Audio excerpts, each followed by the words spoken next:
What's up with everybody? It's your Memorial B, And Nicole. and we're back at some more reaction videos. So we're checking out the Green Beret, who went on a one-man rampage to save his comrades. So he did some Rambo type stuff. Yeah. Right? Well, Rambo never really gonna save his comrades. Well, I didn't watch the first Rambo I movie. thought Rainbow did save some. Well, maybe in the third one he would go save his colonel. Yeah. But I know in the first Rambo movie he was all by himself. Oh, okay. Yeah. I get them confused. Yeah. Well, Sylvester Stallone played. No, I know, but I mean they all run together in my head. Yeah. I need to go back and watch the second and third one. But yeah, man, this is a real life thing, so we're finna dive right into it. The Green Beret who went on a one-man rampage. Roy Benavidez, the Vietnam War. Roy Benavidez's life had been rough as a child. Both his parents had died. He was bullied by his classmates because of his mixed Yaqui Indian and Mexican heritage and had to leave school in 8th grade to help his family. At the age of 19, Benavidez joined the Army, serving in the Korean War in the Texas Army National Guard. He married Hilaria Lala Coy Benavidez in 1959 and completed airborne training, becoming assigned to the 82nd Airborne Division. In 1966, Sergeant Roy Benavidez was in hospital after stepping on a landmine. Damn. Doctors said he would never walk again. He had been sent to Vietnam in 1965 as an advisor for the ARVN troops there. Benavidez was carrying out a classified operation alone to gather evidence that the North Vietnamese troops were posing as Viet Cong. While he was on patrol along a narrow trail disguised as a Viet Cong guerrilla, he stepped on a landmine. Sometime later, a squad of Marines came across Benavidez. They initially thought it was a booby trap, but were surprised when they flipped him over and discovered the man in Viet Cong pajamas was Hispanic and wearing U.S. Army dog tags. He was soon evacuated to the hospital. In hospital in the U.S. 2 months later, Benavidez had recovered and awoke. His memories came back to him. The doctor told him he would never walk again. His spine had been damaged and his brain had rattled in his skull. Ooh. Nevertheless, Benavidez, sitting in his wheelchair, begged the doctors not to discharge him from the Army. The Army was his life. Determined, Benavidez got up from his bed night after night, dragging himself to the wall and putting weight on his legs. For weeks, he pushed through the pain, going further a distance than before, which surprised the doctors. Yeah. 6 months later, with his wife Lala's support, Roy Benavidez walked out of the hospital.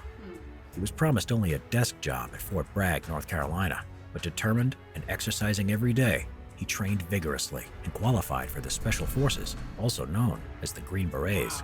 He would be assigned to Detachment B-56, 5th Special Forces Group Airborne, 1st Special Forces. 6 hours in hell. I'm like, you already stepped on a landmine. How is Yeah. that? Now it was 1968. Yeah, she's more cautious Staff now. Sergeant Roy Benavidez, now with the code name Tango Mike Mike, was back in Vietnam and was off duty attending church, but his mind was fixed on the panicking radio chatter from the front lines. In Loc Ninh, Vietnam, near the Cambodian border, a 12-man Special Forces reconnaissance team, which included his close friends, Sergeant First Class Leroy Wright, Staff Sergeant Lloyd Frenchie Mousseau, Specialist 4 Brian O'Connor, and 9 Montagnard tribesmen who were part of the Civilian Irregular Defense Group Program, or CIDG, were surrounded by a battalion numbering 1,000 battle-hardened North Vietnamese soldiers. Everyone in the unit had been wounded or killed in earlier fighting, and 3 of the helicopters sent to rescue them had been unable to extract them due to heavy enemy fire. When the helicopters returned, they were riddled with bullets. One of them, the door gunner, Michael Craig, aged 19, had been hit several times and died in Benavidez's arms. There was no way Benavidez was going to leave his friends out in the jungle. Benavidez jumped onto a returning helicopter that was going back in, volunteering so quickly that he didn't have time to get his M16, so was only armed with a Bowie knife and medical supplies. Benavidez described it as going into autopilot. As he was approaching the extraction zone, Benavidez realized his fellow team members were too severely wounded to run the distance to the helicopter. There was so much enemy gunfire that the pilot, Larry McKibben, had to zigzag in an attempt to dodge it, but was nevertheless able to provide covering fire. Benavidez jumped out with a medical bag, ran through the jungle to the wounded men under heavy enemy fire, taking a shot to the leg, which he initially thought was a thorn bush. He found Mousseau first against a tree whose eyeball had been shot out and was hanging down his cheek, but was determined to keep shooting back. The CIDG were in a pool of blood and patched up as best they could. Benavidez dragged everyone into a defensible position to direct their fire at the enemy and provided morphine to the wounded. He then saw O'Connor and an interpreter CIDG who he motioned to move over to him, but the gunfire started again and they took cover. Another round then hit Benavidez in his thigh. On adrenaline, he popped the green smoke for McKibben in the rescue helicopter to pick them up. While everyone who could move got into the chopper, he suppressed the tree line with an AK-47 he had picked up to cover O'Connor and the interpreter who crawled towards the helicopter. Now Benavidez was looking for the team leader, Sergeant First Class Leroy Wright, who had been killed and who also had intel on him that could not get into enemy hands. Benavidez found his body and proceeded to drag him to the chopper when he was shot again, this time in the stomach and hit in the back by shrapnel from a nearby grenade, knocking him out. When he awoke, Benavidez was forced to leave his dead friend's body. Disaster had also struck. The chopper had crashed to the ground from enemy fire. The pilot, McKibben, was dead. 5 of the men on board, including Mousseau, survived the crash, as did O'Connor and the interpreter who didn't get into the helicopter. Benavidez pulled them out of the wreckage, dispensed morphine, set up a perimeter around the crash site, and called in heavy air support from the F-100s above and dropped napalm on the enemy position. When the jets ran out of fuel and had to leave, the enemy machine gun fire started again. Benavidez gave O'Connor a 3rd shot of morphine and took another bullet to the leg. Their position was surrounded by North Vietnamese soldiers. It looked hopeless. But a helicopter finally came to their rescue. Benavidez and the rescue team carried and dragged the wounded men onto the chopper, but the landing zone was still being fired upon by NVA troops, to the extent that 2 men were shot in the back as they crawled to it. Shrapnel wounds to his face from earlier caused Benavidez's vision to be blurred from the blood in his eyes. When he went to get Mousseau, an NVA soldier butted his rifle into Benavidez's head and jaw and slashed his arm with his bayonet. He shouted to O'Connor to shoot, but he was too drugged from morphine to react. Benavidez pulled out his Bowie knife and stabbed the NVA soldier till he was dead. He then dragged Mousseau to the helicopter and killed 2 more NVA with an AK-47 who were out of the helicopter's side gunner's arc of fire. And then he made one more trip to get the interpreter and destroy any classified material, with blood still obscuring his vision. Only then did he allow the others to pull him onto the helicopter, the last man to leave the battlefield. At this point, the round that had hit his stomach had exposed his intestines, which he was trying to hold in with his hands. The helicopter, badly shot up and with no instruments left, managed to take off. I don't know. That'd be amazing. If he survived it, I maybe know, like. he might, but that's impressive if he does. When they landed, the wounded were unloaded and examined one by one. It had turned out that Benavidez had even loaded 3 dead enemy soldiers into the helicopter in case they had classified materials. They were left to the side, as was Benavidez. He couldn't move or speak because of the broken jaw from the rifle butt. The blood over his eyes had glued them shut, and with 37 bayonet, bullet, and shrapnel wounds all over his body, he looked dead. The medics started placing him in a body bag and started zipping him up when a friend noticed him and said, "That's Roy Benavidez." The doctor said there was nothing that could be done, but Benavidez mustered his last bit of energy and spat in the doctor's face, causing the doctor to say, "I think he'll make it."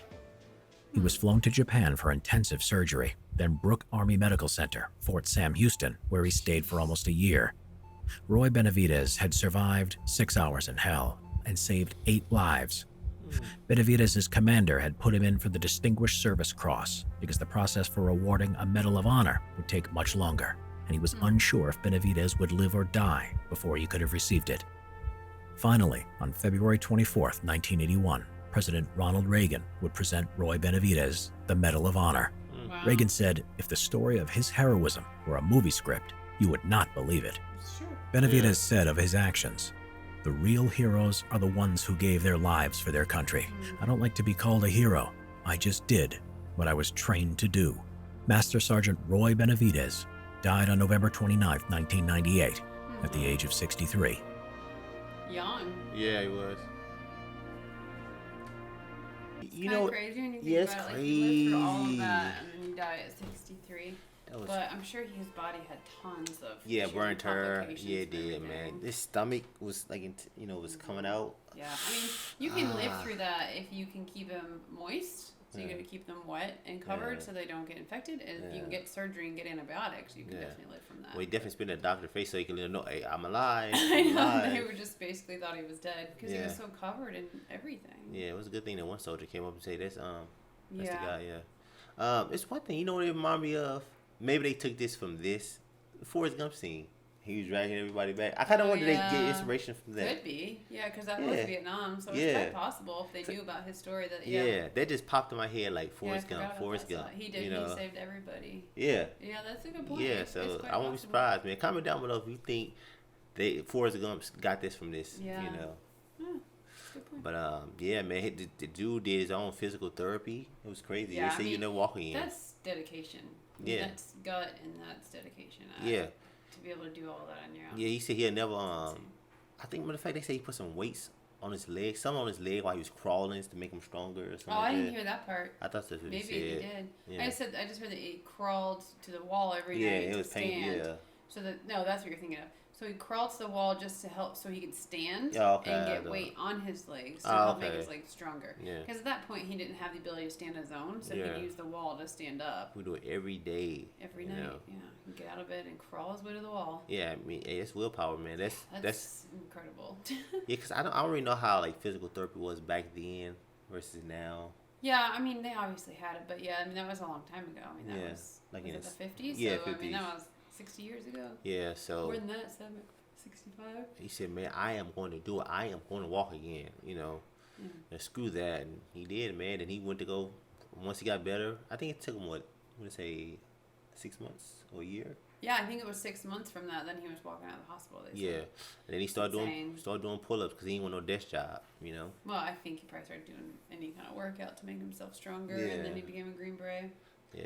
It's pretty incredible, though. It's crazy what our bodies can do, man. How we can bounce back and we can make ourselves even stronger than before. It's also amazing what mental willpower can. Even though he was in pain, he said, "Look, I'm gonna go, man. Mentally, he said, I'm gonna do it." You know. It was worth it to him. Yeah, it's worth it. Yeah, he saved a lot of people. Yeah, definitely enjoyed it. The channel Simple History makes some amazing content. The videos remind me of like South Park, the drawings of the cartoon South Park. That's how they like. That's how it's like. You're talking about like the drawings, the animation, the animation. But yeah, go subscribe to the channel. Go subscribe to the channel. If you want to support our channel, make sure to check out our Streamlabs. Leave your video requests there, and we'll have your videos up between 3 to 4 days. It's gonna be in our pinned comment as well. Don't forget to subscribe and thumbs it up. Turn on notifications. It should be more B. And Nicole. Want to catch one of the next? Stay awesome. Peace and love, baby.